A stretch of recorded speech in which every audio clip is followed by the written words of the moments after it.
मुझे देखकर ऐसे हैरान हो रहे हैं जैसे कोई चोरी पकड़ी गई हो। जो ताल्लुक छुपकर बनाया जाता है उसमें जरूर कोई राज पोशीदा होता है। सरकार हरियात से खुला ले रही है और पता नहीं हसफन के लिए दिल में क्या उम्मीदें लगा के बैठी है वो लड़की।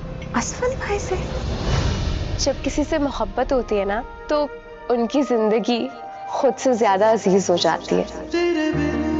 सोहा को ज़किया ज़रख़ा की सारी बातें बता देती है। ज़रख़ा किन चक्करों में पड़ी हुई है। ज़किया असफन को फंसाने के चक्करों में लगी हुई है और ज़रख़ा भी अपनी माँ की सारी बातें सुनने वाली है। ज़किया को इस बात का अंदाज़ा हो जाता है कि ज़रख़ा किन चक्करों में है। उसने ज़किया की भी इज्जत मट्टी में मिलाने का सोच रखा है। वो तो तुली हुई है कि उसकी इज्जत का कचरा करना ही है उसको, तो ज़रख़ा इसलिए परेशान हुई भी होती है। ज़किया के पास कोई दूसरा ऑप्शन नहीं होता, इसलिए वो फ़ौरन सोहा को फ़ोन करके अपनी सारी बात बता देती है ज़रख़ा की। सोहा ही है जो ज़रख़ा को रोक सकती है। ज़रख़ा किसी के काबू नहीं आएगी। उसकी ज़किया को पता होता है कि सोहा ही उसको रोक सकती है, तो वो सारी बात उसी को ही बता देती है और सोहा बिल्कुल हैरान हो जाती है और वो कहती है क्या बोल रही हैं आप, ये भाई को ऐसे करने में लगी हुई है, फांसने के चक्करों में है।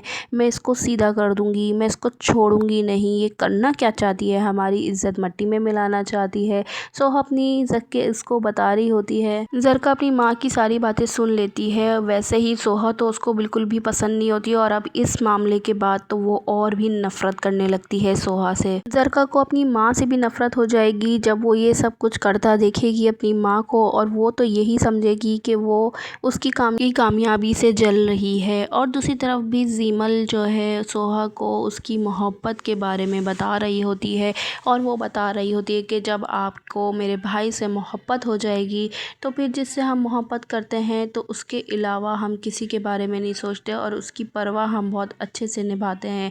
उसकी खिदमत और उससे मोहब्बत का हम पूरी तरीके से निभाते हैं। और सोहा आंसू साफ़ करते हुए उसकी बातें गौर से सुन रही होती है। अगर आपको मेरे रिव्यूज़ पसंद आते हैं तो हम ड्रामा रिव्यूज़ चैनल को सब्सक्राइब करें।